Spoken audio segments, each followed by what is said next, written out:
You're listening to Those Dram Yinzers with your hosts, Jon and Zach.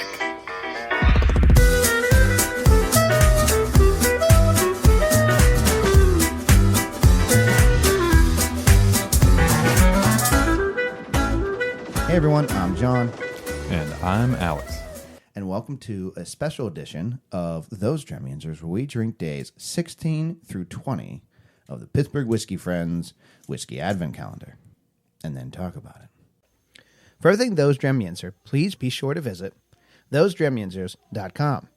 You can find our social media links, our Patreon page, order form for our hats, and the link to Zach's favorite website, which you all know is dramit.threadless.com, where you can find all types of merch that we offer. Christmas is coming up. I'd get on those pretty quick. They do take a couple weeks to get in. If you're interested in sponsoring the show, want us to do an ad for your product, or would like us to try a product on the show, send us a DM or an email. Let's take a minute to talk about Frost Buddy. It's a great way to support the show while also getting something for yourself in return. It's the best all-in-one koozie you can ever have. Their Universal Buddy fits 4 different types of bottles and cans and can even turn into a full-on drink container with their additional lid. Use the link in our bio to check it out for yourselves. And if you buy something through our link, Frost Buddy will send us part of the sale. Again, great way to support the show and get something for yourself in return. It's that time of year again. My amazing wife, is starting her NICU onesie drive again. She had so much success last year for the amount of onesies donated to Children's NICU that she actually added some new links, some new Amazon wish list links for other UPMC NICUs around the area because, you know, UPMC owns hospitals everywhere. Again, it's all through Amazon wish list, so it's super simple to just click and send onesies to the NICUs. Again, check out our link in our bio for her post on how to donate today. Hi, Alex. Hey, Jon. How are you? Good. It's been a bit since you've been on. Yeah, was the Advent Calendar the last one I had you on for? Like years ago? It was. Yeah. What do we say, 2019? Mm-hmm. Like almost probably 4 years to the day, practically. Mm-hmm. Yeah, we were at your house that time. We brought everything to the house. And, so this is my buddy, Alex. And we've known each other for a good bit now. A few years. Went to college with his wife, and Alex is, somehow he got stuck with me. Alex is the it's we were talking about this last night at the holiday party we were at, but slowly the Westminster crew of the Westminster group is becoming the minority. Yes, you are. With all the non-Westminster people that have been brought into the fold. Well, people like you and my wife that married outside the family, I guess. Exactly. I know. Yeah, you and Lisa aren't the the only two anymore. No, we have friends. Friends that went to other schools. So anyway, all right. So let's jump right into this, and we'll see where we're going. So 16. Now you are not. I mean, we'll just be honest right up front with this. But you are not a fan of Scotch. I am not a Scotch person. No. Now, when you like all Scotches or like the really peaty ones, it's more the real peaty ones. Yeah. So like the ones that are a little less like, smoky. I guess we could say what most people would probably call fake Scotch. So I don't. I mean, I'm guessing on 16 just based on the color because it is so light. I'm trying to like give a frame of reference of like watered down apple juice. I mean, like you took water and put like 3 drops of apple juice in it, and that's kind of the. I was gonna say somebody who does drink some water but doesn't drink enough water is pee.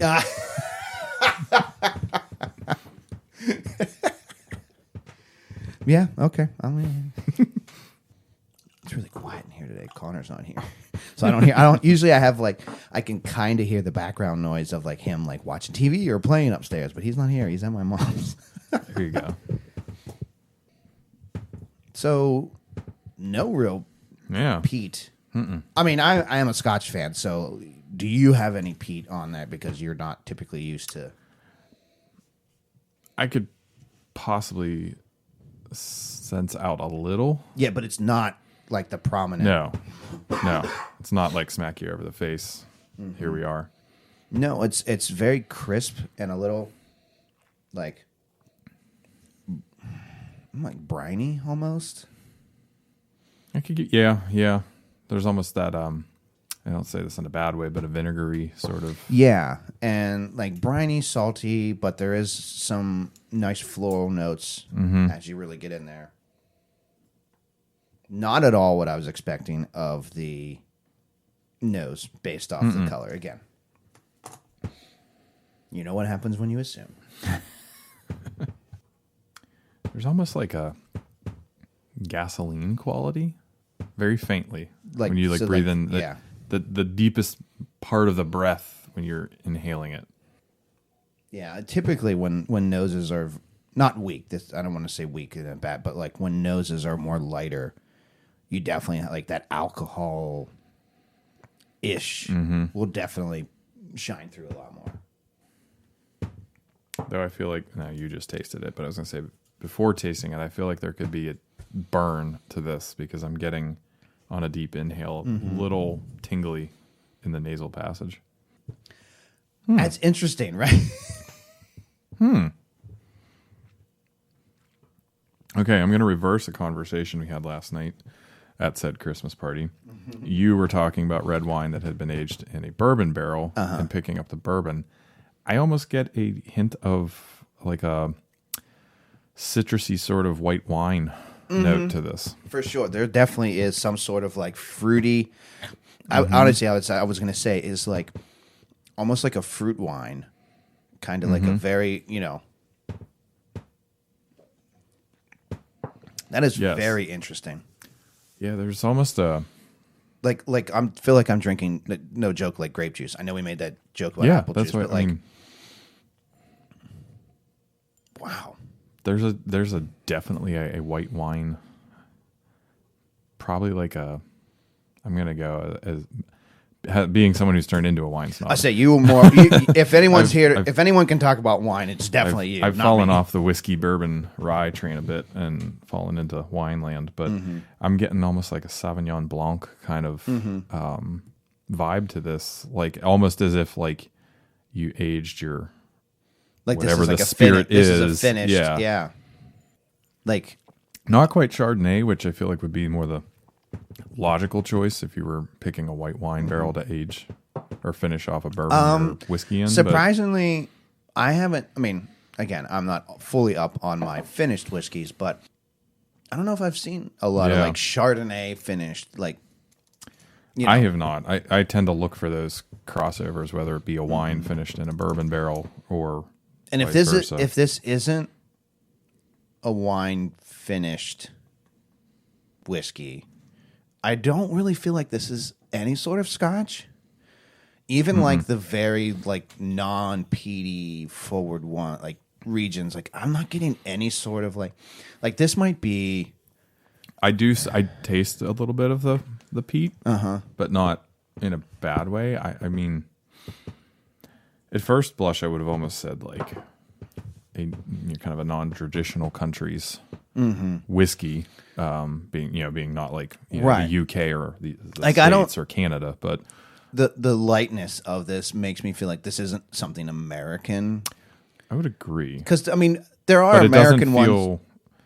It doesn't feel like it's outside of a normal whiskey producing country either, though, because there's a lot of flavor to it. And I feel like sometimes you get into like pick a random country, but it loses something sometimes. Last year we had a Hawaiian whiskey, and I have to look up which one it was, but I remember that being very fruit forward on the palate, and I can't remember how light it was. But if this isn't finished, this is something that very like fruit was involved in some way, shape, or form.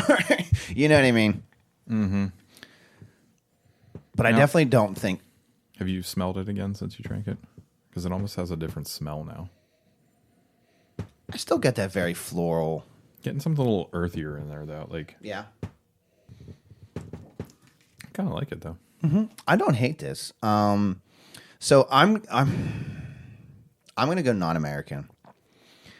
I can't really pinpoint because here's the other thing too, right? With that slight peat, this could be like another Japanese whiskey that's finished because they don't have heavy peat, but there is remnants of it in that, right? We've had other regions. We had a real crazy one last year. Norwegian, something like that. Like there was like a random country. So I don't think this is American. I would not be surprised if this was a wine finished barrel. Based on your, palate. Again, as we said last night, I am bad with that aspect. Yeah. But you aren't because you are up with your wine more than I am.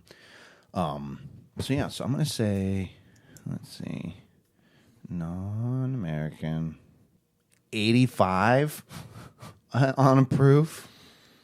Yeah, I probably would have said 85 to 90 at the 90 at the absolute most, yeah. It doesn't have while I almost expected a little bit more burn, so now I'm going to say maybe more like 85. Mm-hmm. Do you want to take a stab at type? Like, do you want to stick with no matter what, this is definitely a wine finished? I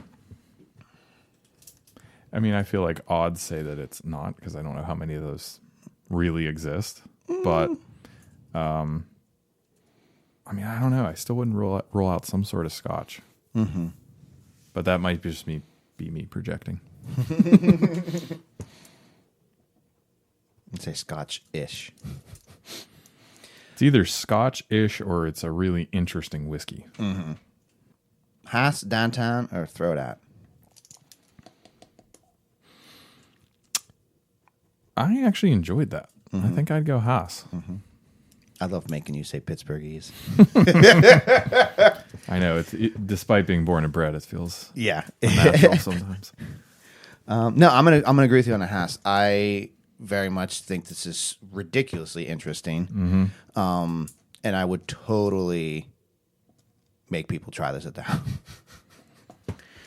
So yeah, I mean, kind of like don't judge a book by its cover, but it's totally so light. I mean, seriously, it looks like white wine in some ways. I know I made a urine joke earlier, but it's delicious. I mean, I think you hand this to someone in a glass and they're getting like Jameson or worse, you know, and or especially like in a sample where the lid's on. So like if I handed you a glass of this and this was a heavily peated, you'd have smelled it as I poured it. You know what I mean? But like this, sure. you don't even get that. Like there's the only sense you're going off of is look, you know. So we definitely judged the book by its cover on that one. But cool. 17.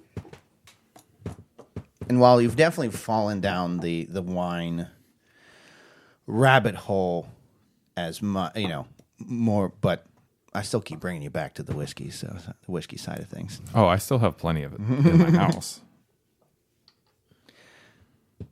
Christina too is way more of a wine person. Yeah. Yes, yeah. So that probably helps. Yeah, I mean, the back history there. My wife loves to cook. True. And so kind of a joy for me has become how do I pair? I don't cook. I would probably die starving if it weren't for her. I bake, but then I'd be 400 pounds and then die starving. But to me, the joy of her cooking is being able to find a really interesting wine pairing. So I've kind of gotten deep down into what goes with what and different, I'm not like some crazy person who's like sniffing and eating dirt or something to understand his wine, but it's a joyful hobby for you. For me, it's kind of like a way to take part in her cooking because then I'm kind of finishing it off with now. the If beverage. she uses a wine in the cooking process, do you automatically pair it with that wine, or do you, you know what I mean? Not always, no. Sometimes you find something that complements, or is maybe the same grape but different type or something like that, or different region, but. I think you lose in the cooking process. It kind of some of the flavor and everything bakes off. Yeah. Anyways, so that's not usually a big deal. But even like I've kind of gotten more into like making cocktails to complement something, or like like if we're gonna have people over for quote unquote dinner party. I don't know if people still do that anymore, but like a cocktail to start off. So that's gonna be like a whiskey or gin based or something. Just creative. It's kind of fun. Yeah, I don't know if they call them that, or at least not us dinner millennials don't call them that. Went to a dinner party last night. Just, hey, come over. I'm going to make some food and we're going to drink something. Like, Yeah. We do have a really good friend that pre-child we would always go out and try new restaurants with in Pittsburgh. And so while we do still do that sometimes, it's also sometimes easier to have him come over.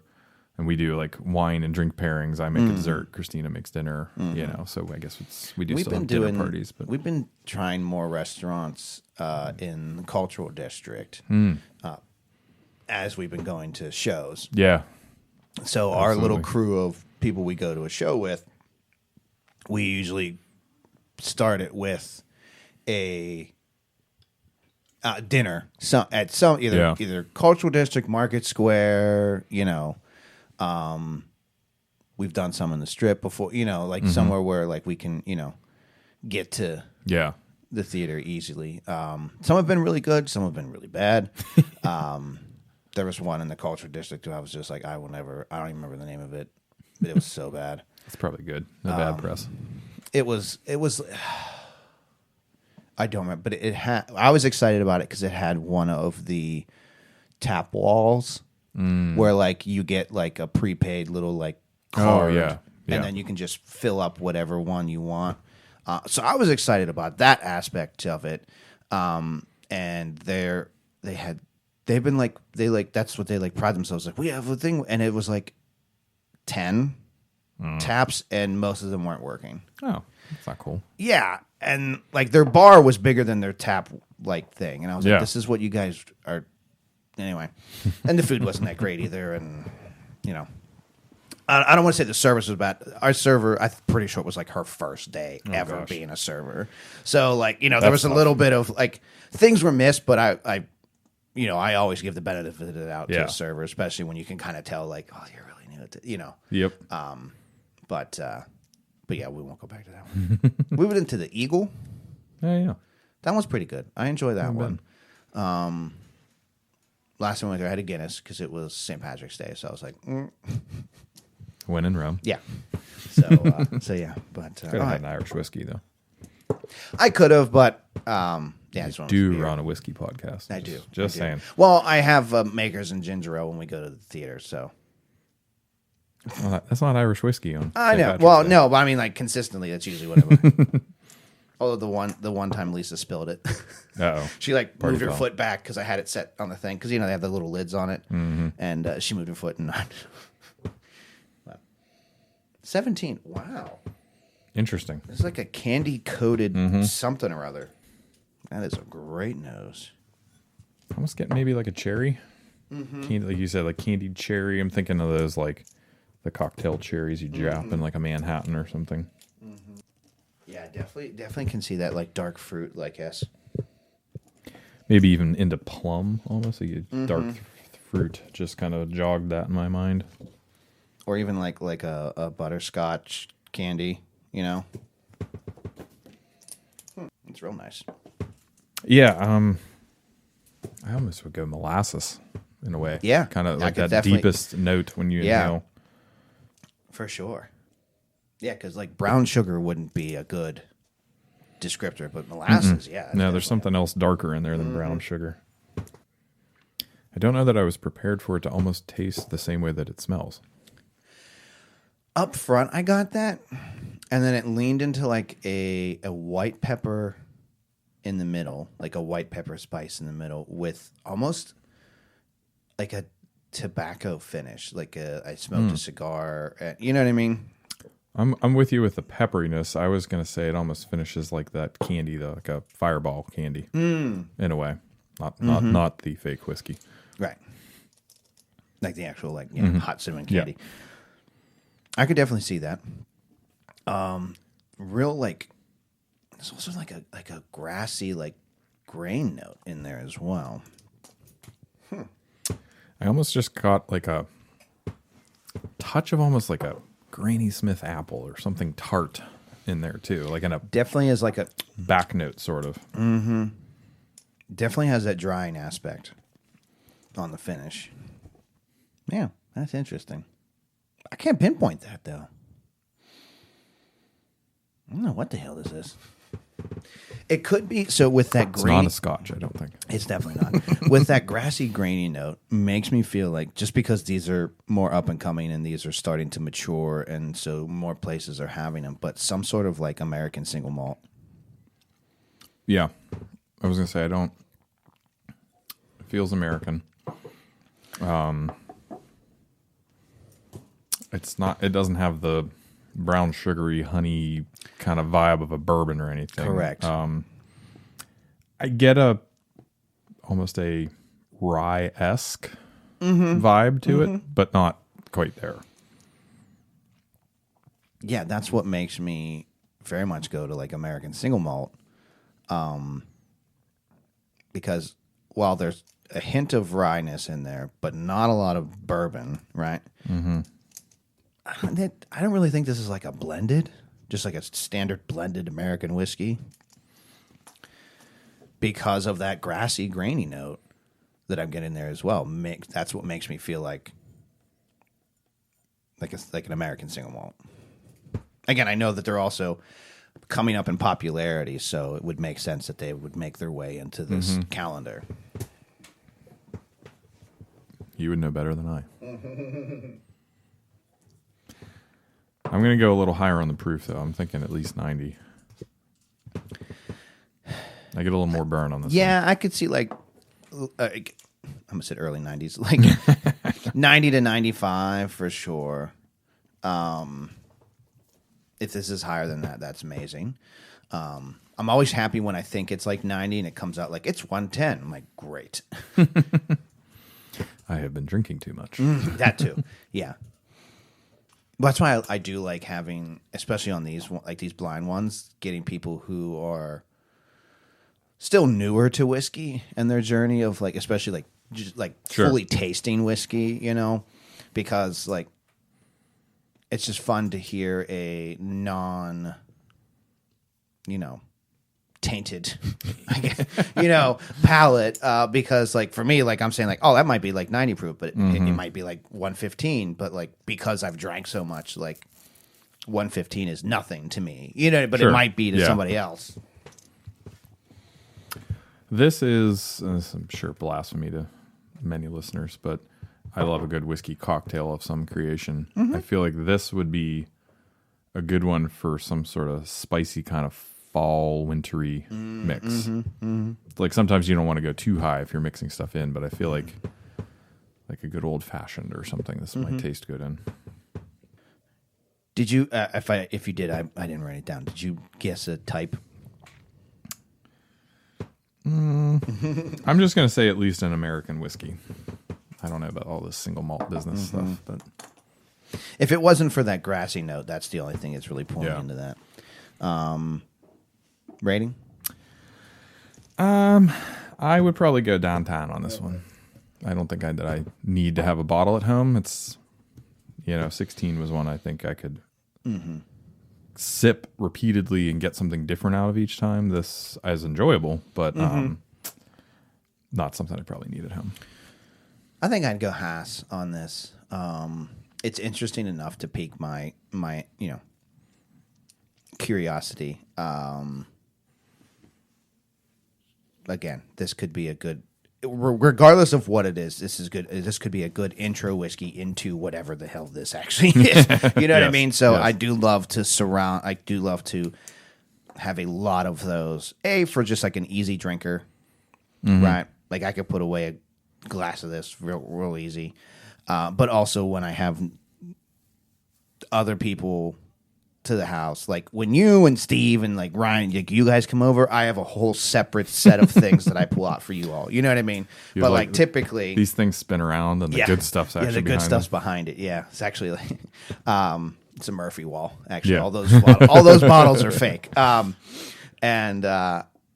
typically, people that come over aren't as in tune to the whiskey side, so I try to have a lot more of intro ones. Sure. To get them into it. There you go. Because, more Gateway people I drug. can convert. Exactly. Yes. If you had a bifurcation of the Haas designation, I would consider this as something to keep around for a cocktail.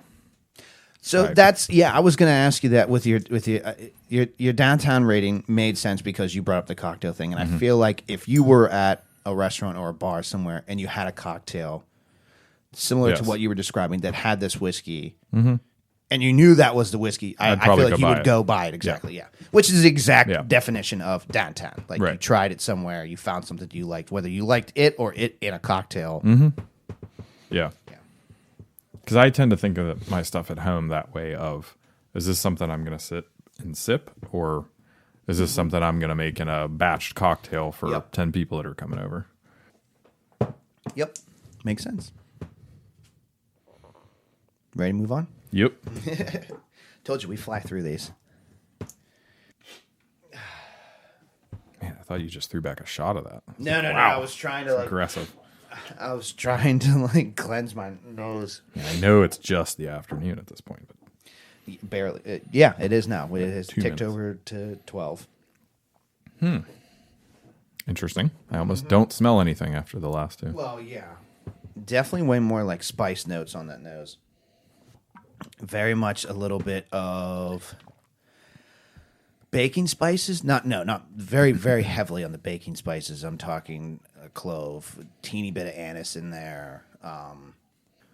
It's very beer-like in color.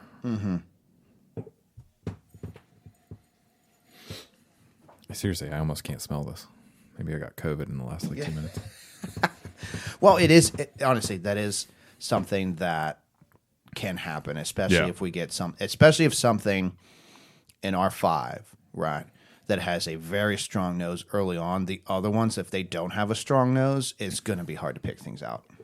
This is kind of delightful. Tasting it kind of cements what I was smelling, I think. I'm getting kind of like a gingerbread sort of Christmassy vibe out of this one. Oh, it's her. I was like... I heard it too. I thought my phone... Like, I looked at it to see if Aaron had texted me, and he hasn't yet. And I'm going to get on his case here. Okay, this is like if there was a whiskey cookie. Yeah, the baking spices note is very prevalent on the nose and the palate. Yeah. Getting a little graininess in the background. So, yeah. So, almost. here's the other thing I'm trying to do. I'm trying to figure out what was his goal for these five, this grouping of five. You know what I mean? Good luck. Right. Well, because it's all been very interesting. I haven't been able to fully pinpoint what these are. Same with this one. I don't know. I mean, we had kind of the citrusy orange or lemon cookie in the first one, the molassesy cherry kind of cookie in the second. Maybe it's all about cookies. Maybe I just want cookies. I don't know. It may be. That is really interesting. Yeah, now I'm definitely keying in on that like grain back note. I don't know what that would be necessarily. Like thinking more in like the barley sort of realm or something. Maybe not very peppery though. Like the spice I'm getting is spice. It's not pepper. yes, exactly. It's but there's a sweetness factor to it as well that like my gut says it's just possibly a rye. But then I've been wrong about that before, but I could maybe get behind rye. I feel like it's missing something for what I'm used to with ryes, but right, yeah, that's why I'm like, is this not like is this a barely legal rye? Or is it a high rye bourbon? Okay, so I was actually thinking earlier with the grain comment that I'm almost getting a hint of like it's good, but almost an immature, newer kind of producer kind of vibe with that grain back note, and so maybe you're onto something there. Yeah, barely legal. Like this definitely isn't like the stereotypical 95.5 rye. No. It's either a barely legal rye or it's a high rye bourbon. But even those, I guess it also depends on the type of rye. I don't know. No, I'm just I'm just going saying somewhere words at this between rye point. and bourbon at this point. Proof. I'm going to go back like 85 to 90. Oh, wow. Okay. I'm not getting much of a... I mean, after the last two, I feel like this was the least alcohol-based one. Or content, however you say that. Mm-hmm. See, I went up to 105. Really? Mm-hmm. Or maybe just because that baking spice is throwing me off. Like, here's the other thing, too. I used to base proof off of Hug, and recently I've been proven that is not it for me anymore. So I'm kind of just going off of a lot of finish aspect. I don't know. I don't know why 105 just stuck in my brain. I think because the other two felt so low in proof. I don't know. Maybe. Or maybe this is all. I could get into the maybe low this is all 90s, 5 that are under 100. Yeah.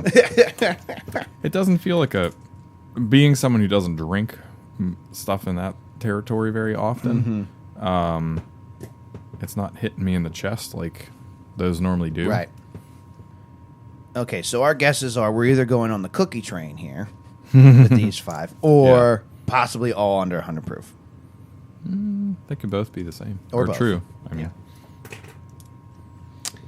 That's like, do you play the New York Times has their game, like their app game that has like Wordle and connections, and like I really like the connection ones, and that's kind of when I'm just like I'm trying to like I'm seeing all the words and trying to like these what 4. does this mean? Yeah. Like I select a group of 4 because I think it's one thing, but I got it right, but I was wrong on why it was 4 together. But yeah.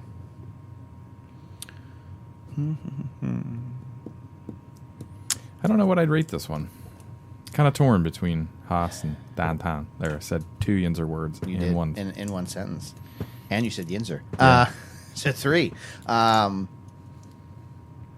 said downtown. I don't know if I would give it the same rating if we were trying it by itself, but I think comparatively of those 3, I would pick the first 2 over this one as a definite purchase. Yeah. I as you were saying that, I think I decided in my mind downtown as well.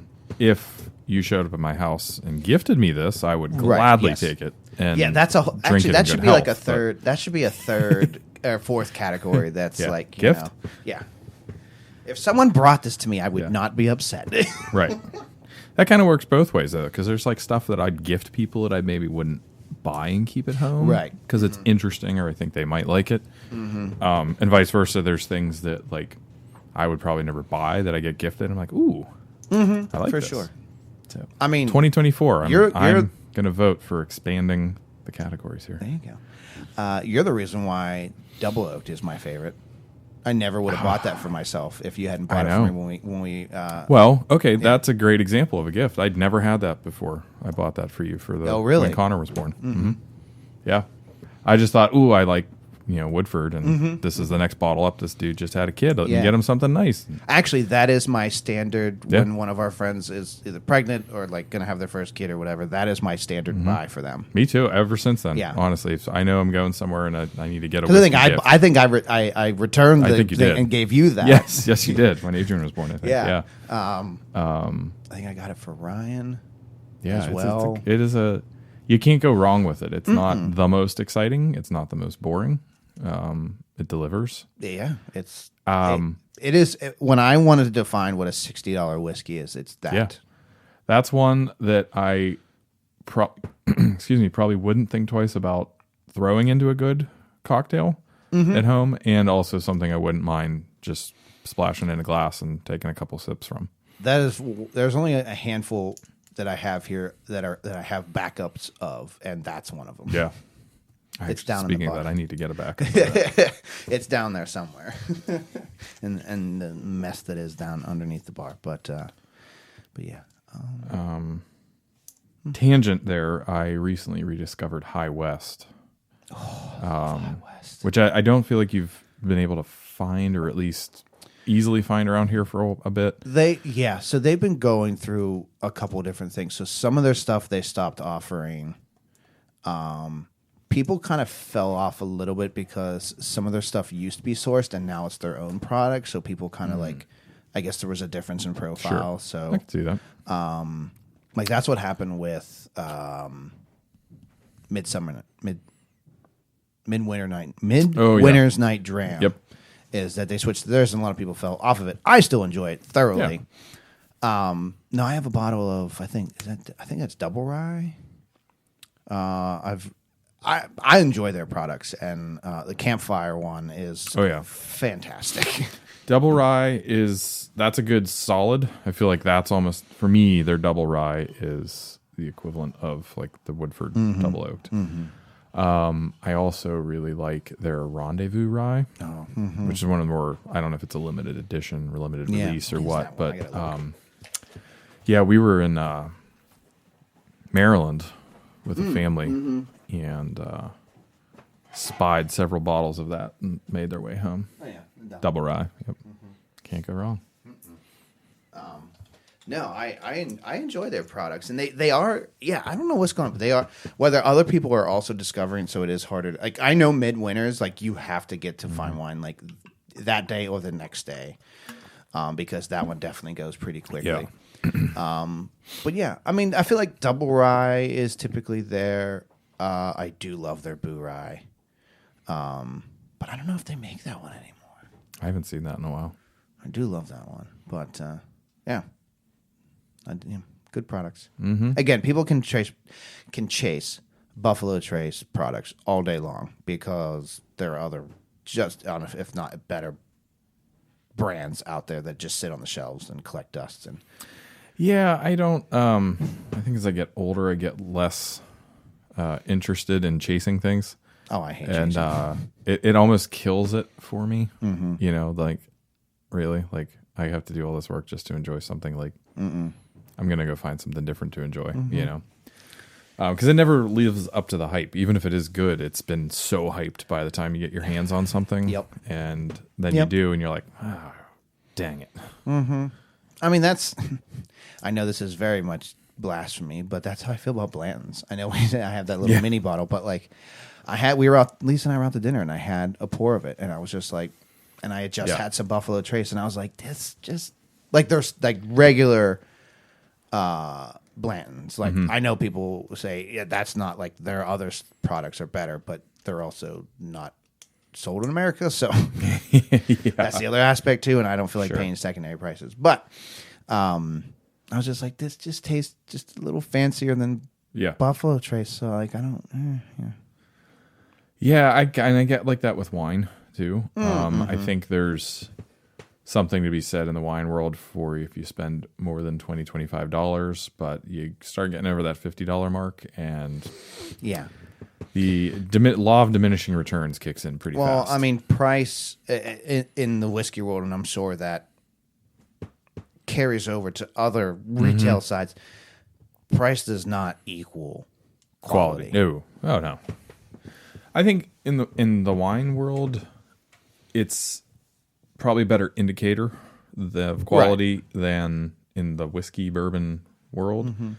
But I mean, I've still had $15 to $20 bottles that are far better than things I've had that were $50, you know? So it, and it's, I feel like too, I'm sure there's an evolution over time of a whiskey based product, but wine is so environmentally dependent on what's happened too with the grapes that I almost don't even care like what I'm drinking, because to me it's like a flash in the pan.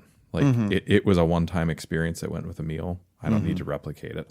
Whereas when I look at like a whiskey or something, I'm kind of going back to, like we said, Woodford Double Oak or something, you know, for a particular reason. So I mean, I definitely get interested in the one-offs like that. The one bottle, the Silver Grove, yeah. So that's a new riff bottle. and that is a one-time release that honestly my buddy talked me into buying when we were at New Riff because I wasn't going to get it. He's like, well, you can't get this again. We're never going to see this again. I'm like, shit. Might be terrible, though. Yeah. Could really suck. No slight to those guys. Yeah. I have no idea. It's not opened. So I was like, oh, shit. Okay, fine. You know. So, like, I'm interested in some of those, but at the same point, like, was I going to hunt a Silver Grove? Right. No. But I got it because we were there. Oh, yeah. Can when in Rome. Mm-hmm. So. All right. Number 19. That's an interesting. Yeah. I feel like we made like a hard left or right from the last three. I get, this is going to sound really weird, but a flash of like a fishy brininess. Like I feel like I just walked into Woolies. I'm with you on the briny, maybe not the fishy part. Well, I always relate a lot of notes to memories, and that's just, I don't know. Not that I hate, I mean, I know some people really can't stand walking into that front door of Woolies, but I don't mind it. I enjoy it. Yeah, I can't get off of that. Yeah, front door of Woolies. What a great show note. Front door of Woolies. Tell me you're from Pittsburgh without telling me you're from Pittsburgh. I'm gonna go a little different direction. I'm still with you on the briny, salty. There's almost like a dankness there, but not so much the fishy. I'm getting kind of like the wet wood. So yeah, I mean, all those could that borderline's on a euphemism. Sorry, that might have to get cleaned out of the show. But no, dude, trust me. Yeah, there's definitely a wood quality to this, not like a forest or earthy quality, but like the finished product you use. All of that could probably be a better description of walking my fishy. Yeah, no, yeah. So like a salty, briny, funkiness. I'm getting like a ship on the sea, like a sailing ship, like the tar of a sailing ship. Ooh, do we think this is Jefferson's Aged at Ocean? Oh, that's actually not a bad call. That's not a bad call at all. Actually, on the trip to Maryland, I talked about people we were with bought a bottle of that. Yeah. It's fun watching people like find things that like I've known about. Like someone brought that up to me, like, have you heard? Like they put it on like a ship, and I was like, yeah, that is a thing they do very consistently. Yes. I'm doubling down on the sailing ship in the sea metaphor here. I'm leaning in on it. Yeah. There's a saltiness to the taste. So it definitely doesn't taste how Woolly smells. I'll just put it that way. But definitely is that on like the back end. Like it finishes very like dry, like a salt drying kind of. But at the same time, I'm getting some baking spices in the middle there. Different than 18. But still some sort of like spice notes in there that I can't. Well, maybe it's a trading ship coming back from far off lands with spices. Man, I can't wait for him. I can't wait for this reveal. Yeah, again, I'm getting a cinnamony kind of vibe here. Almost a little more to like the big red gum spectrum. Ooh, yeah. It's not full on like a cinnamon whiskey, but there's a quality there for sure. I like it. Yeah, that is strange. I'd probably go a little higher proof on this one. Yeah, I'm getting that too. And not in a bad way, but there's a definite alcohol content. I guess it's well masked is probably the way I should put it. By the flavor. You're not fixated on the burn, but there is a little heat. I don't know, man. How do you define Woolies in a whiskey? Oh, what the hell type would this be? Well, I mean, I'm looking at your little flavor wheel over here. The wood, I'm going down into more of the wood, the oak, like a toasted, smoked kind of realm. Mm-hmm. Squarely into the cinnamon from a spice perspective. Mm-hmm. So I don't know. I wrote American. I'm cheating here. I can't pinpoint one way or the other. I said 110. Yeah, I was thinking like 100. If I'm basing 18 on 105, then I feel like this is a 110 because I went back to 18. It definitely has more of a proof on it than 18. I'm not going to back off of 105 for 18. I'm just going to stick with my gut there. So like the under 100 proof is kind of, well, I said down 10 because it is strange, and I do also like offering strange things, but I don't know. I don't know how I could. I would go house on this one. Yeah. Excuse me, Haas. I don't know that it would be a repeat Haas, but it's something I could envision buying. It's a very much an in-betweener Haas downtown for me for sure. I was going to say, again, if in the new system that you will adopt in 2024, I would have said somewhere between a Haas and a gift. I don't know how you ends up gift. But I know. I'll have to think of that for a second. Number 20. Last but not least, this has got an interesting smell to it. I peeked a little already. I don't know what's going on with these bottles he got, but the nipples are not like every time I take the lid off, I've the had to nipples pry it been off. stuck. So there you go. You were worried about wet wood. I just said nipple. So we've always said if you take any of our like tasting notes out of context and leave them by themselves, it does not sound okay. You're back on the fruit train. Yep. There. Mm-hmm. I was thinking kind of a sweeter apple, not a Granny Smith probably this time, but a little bit of a. I don't know if definitely I say, a way more crisp fruit note. Yeah. Yep. You know, very. Like I could go a little like white grape, nice sweet apple. Yeah. Yeah, I was going kind of more the Pink Lady Gala Honey Crisp route. Mm-hmm. I hate how expensive Honey Crisp are. They're my favorite. They're worth it. They are, but then when Connor is going through like apples like crazy, I'm buying the big bag of, Gala or whatever. Well, the 3-year-old human and the 8-year-old dog seem to consume more of those at my house than I do, so I hear you. Yeah. Like if I buy a Honey Crisp, I have to hide them. Mm-hmm. Yeah, that's a really nice, bright, crispy nose. Yeah. I'm really picking up on the fruit there. Like even beyond apple, there's maybe like a strawberry or raspberry kind of a little bit of a zingy but sweet fruit in there as well. Definitely there's a sugariness to it. I don't know if I want to go full on spice, but no. Beyond the inherent fact that it's a whiskey, but no, I thoroughly enjoy this nose. I think, man, I'm not sure. This rivals 17 on the nose for me.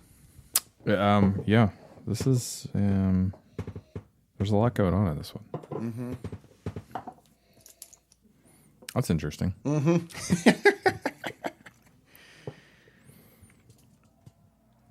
Almost getting definitely getting a nutty flavor, bordering into almost maybe like a darker burnt chocolate, almost kind of back note. Oh, I definitely get that chocolate note in the back. Yeah, for sure. I almost leaned, obviously not Islay, but I almost leaned Scotch-ish on the palate. Yeah. Like that was my initial reaction. That's why I kind of giggled. I know. That's how I figured you giggled. I braced myself when I took a sip. And then I just sat here staring at you Yeah, I'll join you on that Scotchish. I'm getting that kind of, I haven't experienced this in a while, vibe from my chest upward. Yeah, there's definitely some peat in there, but it's buried. It's not very forward. Right. That's why I said Scotch-ish. Like, I could see this being like not necessarily something finished in a Scotch barrel for sure, because usually those are like very much like a nice, like a decent peat. Yeah, I was gonna say there's. But I feel like are more slappy. In but the I could face see this from- being like, I don't think it's another like Japanese, but definitely like a Scotch style Yeah. make. But I do love that dark, that chocolate note on the back. I don't know. I'm gonna go with my theme of these 5 has been dessert. Very much so. Yeah, they are outside of my Woolies one. Even that had some. Yeah, but see, that was the thing is once I locked in on that, I couldn't get out of it. That's my problem. So I'm going to lean to you on 19. Yeah, that's true. I mean, that is kind of the rogue one. Though I did say it tasted like Big Red Gum. Yeah, I avoid so we use Discord for our moderator and admin chat stuff for the group, and I avoid that channel, like the planning channel, like the plague. Yeah. Aaron could probably kick me out of that one because I don't need to be in on. I see it come up and I like quickly swipe away. Like, I don't want to see what you're talking about. This one definitely lingers. Yes. The hug, if you will. I mean, it's The lingers, it's finished. This is probably the only one that doesn't have a dry finish on it. yeah. But it definitely just like sticks to the back of your mouth like longer. And it's that chocolate for me that just sits. Yeah. Almost bordering into a peanut butter kind of vibe now. I think it's Well, that you did say you nuttiness. got that nutty, yeah. Which nutty makes me think Beam. Yeah. This could be. No, they don't do any. But I like your cookie train piece here. I should say we're in Pittsburgh. The cookie table. This is the peanut butter blossom. Again, our first one was the fruity cookie. Then we had the kind of dark, spicy, like molasses spice, maybe. And we had more of the, like, not a spice cookie, but kind of like a step down from that dark, spicy cookie. Hell if I know what 19 was cookie-wise, but maybe it was just the boat that brought all the cookies over. And this one's definitely kind of more that chocolate and nutty vibe. Yeah. I'm going to say around 100 proof again. Thereabouts. I feel Yeah. like it's a little, it's more up. It's up there, but. Trying to lock in on type. Gut just wants to write Scotch, but because it has that. Yeah, I'm saying Scotch, I think. But I don't know. I don't know what region. It's not Islay. That is. And if it is like an Islay, then this is way off their normal profile, and that would be a house times 3. But I think because of that chocolate and that nutty, I get that nutty that you're talking about. I'm going to go with a Haas on this one. I am as well. That is. So that I think my standouts were 16 and 20. I was going to say, so I forgot to do this for my buddy Mike on the last one, but if you had to pick, what was your favorite of the 5? Ooh, favorite? Gun to the head. I'm actually going to go with 20. Which, if this is a Scotch, it's hilarious. If this is a Scotch, I'm going to freaking love it. But Well, maybe I just needed to find the right one. I don't know. I think, so while I enjoyed the nose on 20, I think 17 was so unique to me. I think I'm going to go with 17 with my favorite. I did thoroughly enjoy 20, but 17, the uniqueness factor of 17 is taking it up a notch.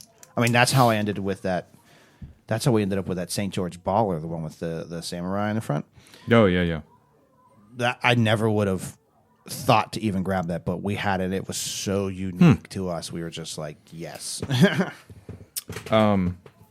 number 16 is a close number 2 for me. Yeah. I think just because it's so different, I think, than what I'm used to, at least for whiskeys, and the fact that it was so wine heavy. I was going to say you really leaned on that possible wine finish. Yeah, being into both of those, that was just like it's kind of like a novelty, right? Like I think I would pick 20 as the true Haas of the list, but number 16 is like a close second.